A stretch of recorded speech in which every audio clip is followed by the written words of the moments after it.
the gun. Amen. Sam. I did it, Lord. I'm here now.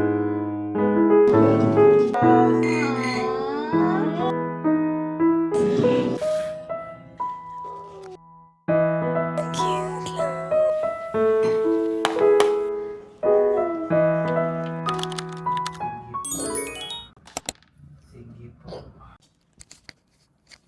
So I'll now prepare for our Galentine's later. I'll just do my makeup. And yeah, I'll try on yung damit na napili ko. This what it for later.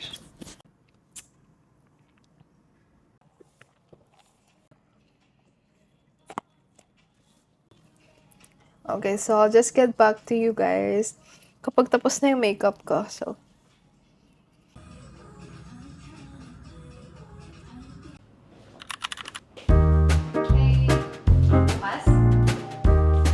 okay guys, so I'm not sure what setup yung gagawin pa namin. Lalo na ako, hindi ko alam kung anong setup yung gagawin. So, I'll just wait for them. Medyo magulo pa yung house.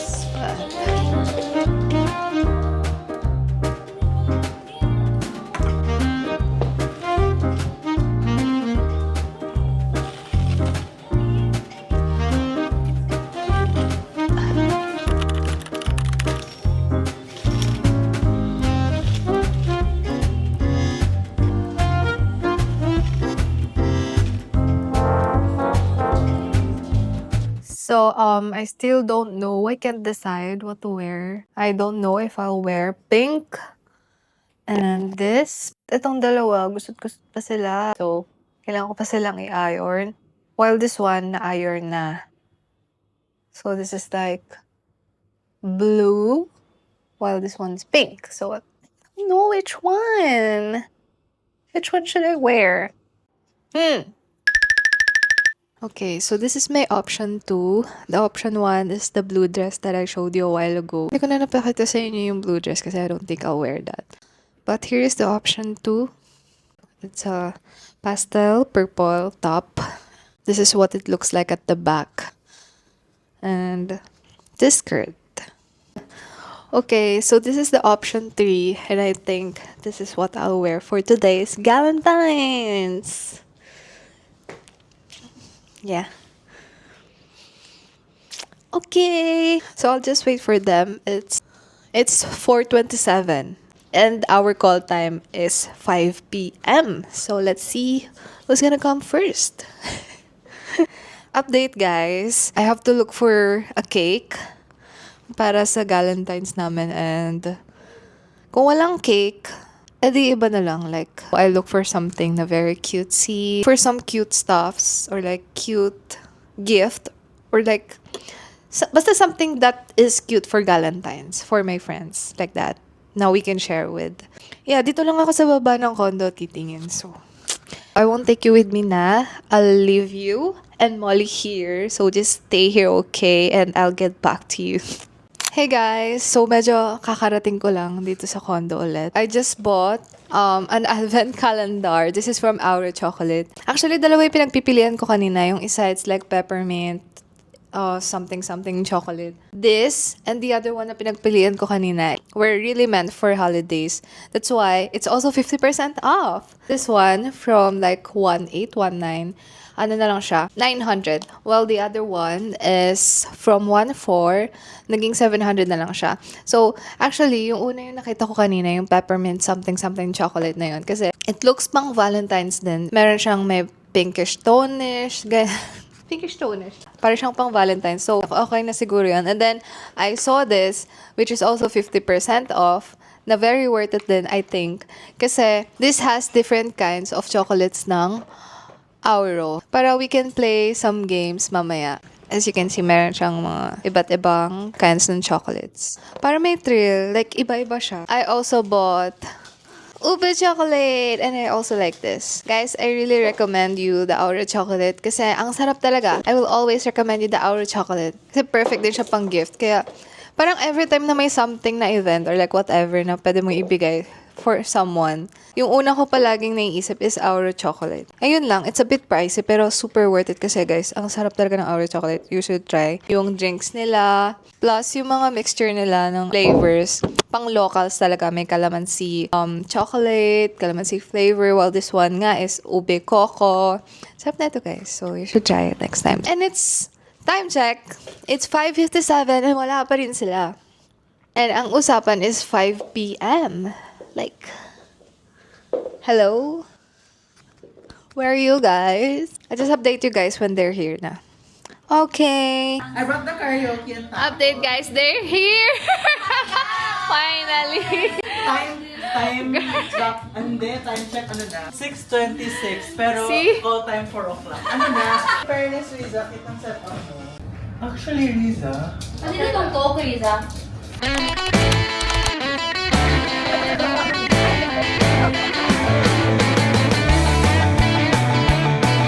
This is what's going on.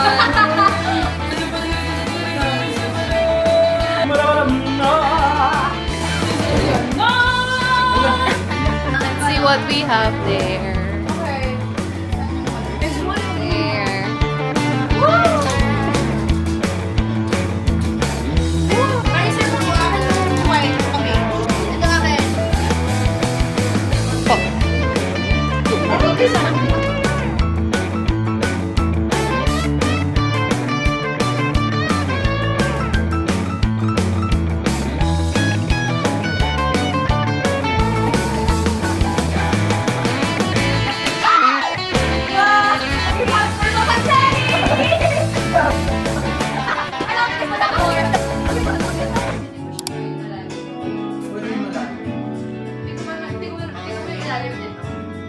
May ka lang nag-exhibition na nakatayo ka mag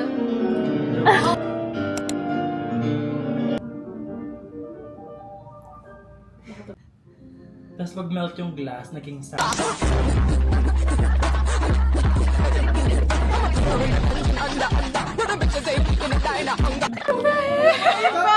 Magsistingin sa dami! Uy, ang bango! Pag na lang ano.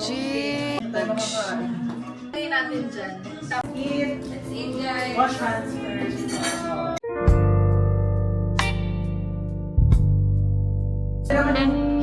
Personally, personally. Hindi naman. But like, how I bought it, Yeah.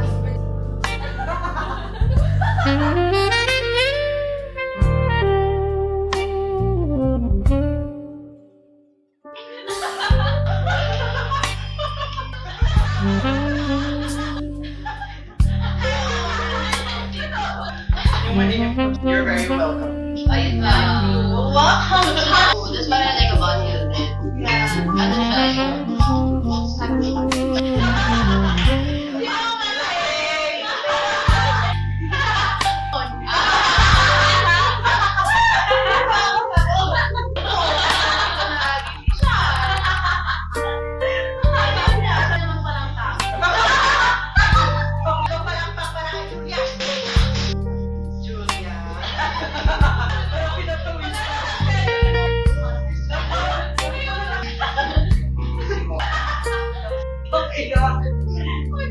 Comedian ako talaga.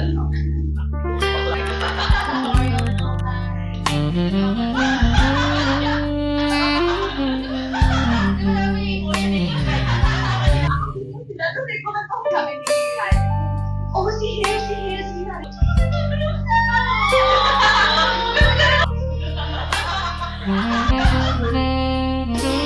Parang ganun din. Hindi ko alam.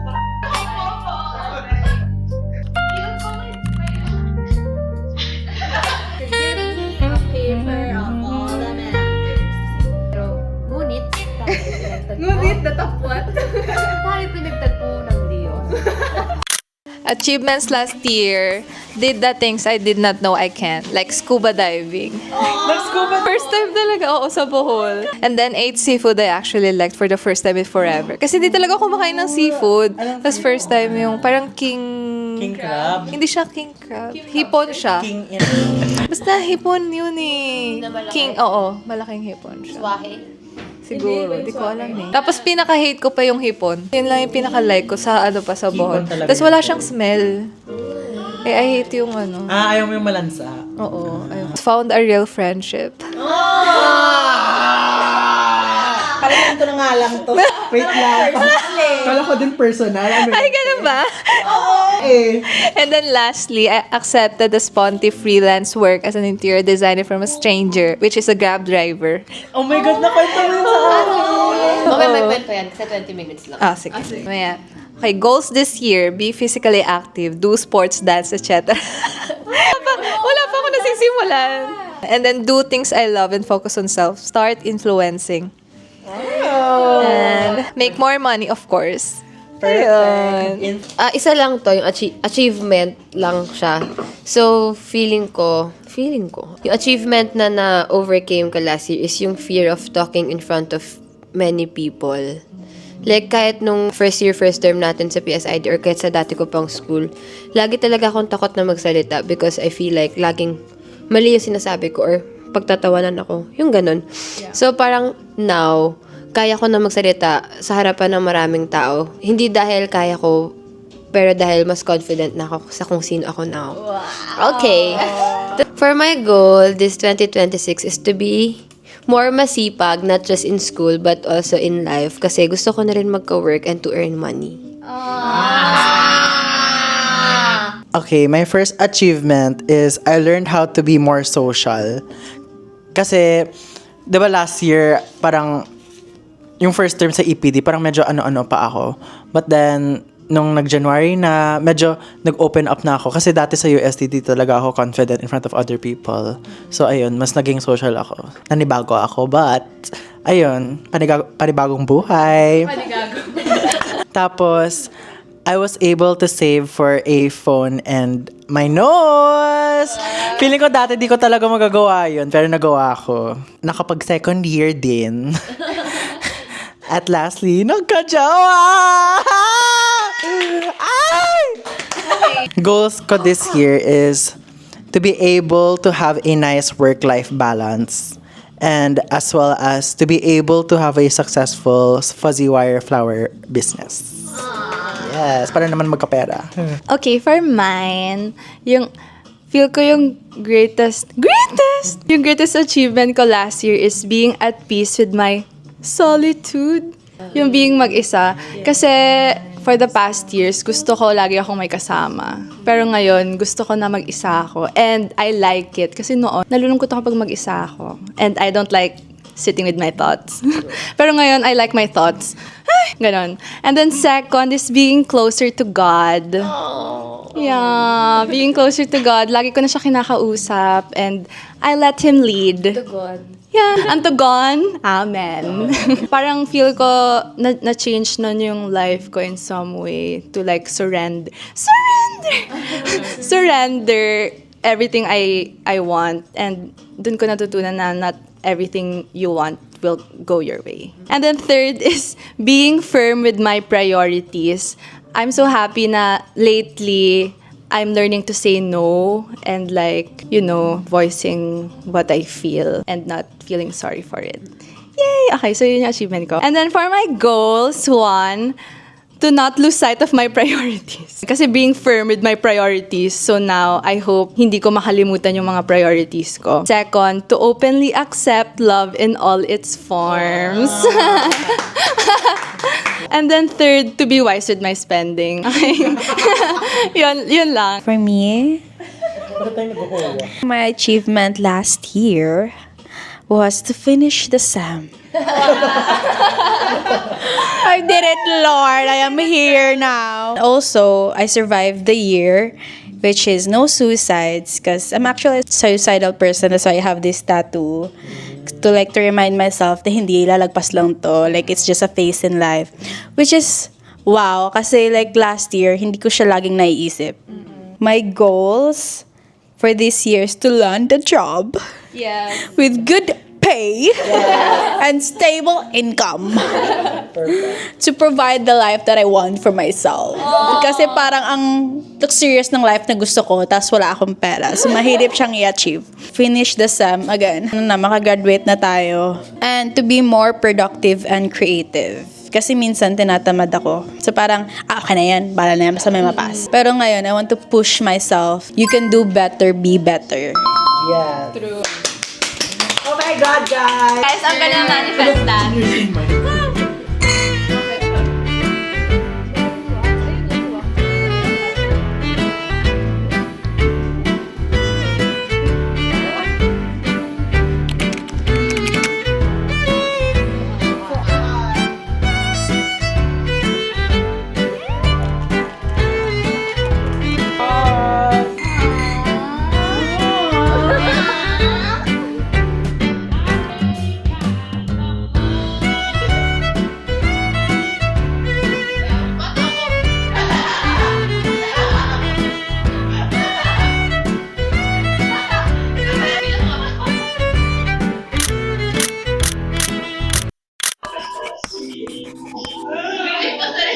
Ay, huwag niyo sasabihin kung sino.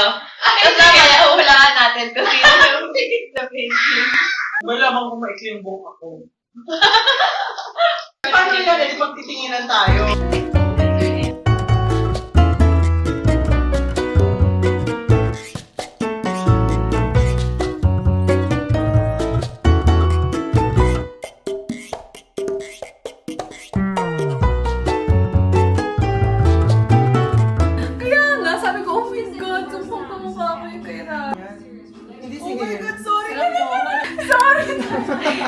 Faith.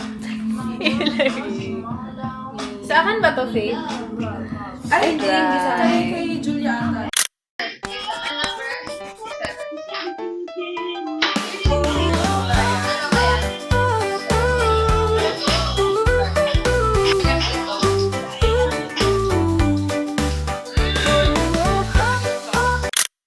Sorry lang to, recycled cake.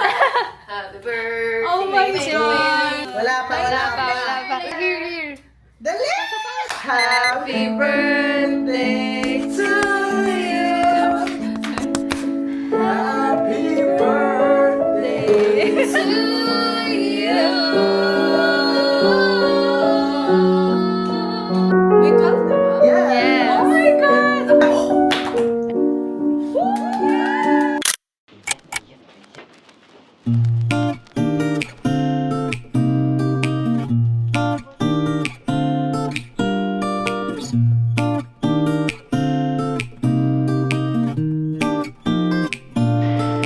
Wow, ang ganda ng packaging.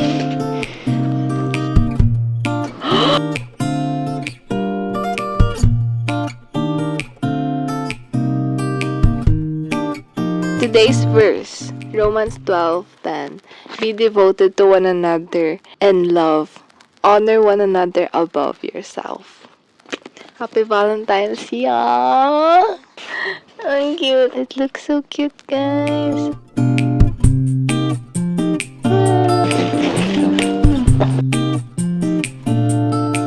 Hi! It's February 14. It's Valentine's Day. Happy Valentine's! Happy Valentine's, my Malibu, to everyone there. It's 10:50 p.m. Ngayon ko palang isa-smash. This is from Auro Chocolate. And he also got me flowers from Auro then. We just finished eating. We also celebrated Valentine's here with my friends, with our friends. Nag-set up lang kami ng table din dito. It's time to smash the chocolate and smash it together. Ta-da! So this is what it looks like. Ang cute ng packaging. Ta-da! Sobrang amoy na amoy yung chocolate. Amoy na chocolate na dark chocolate.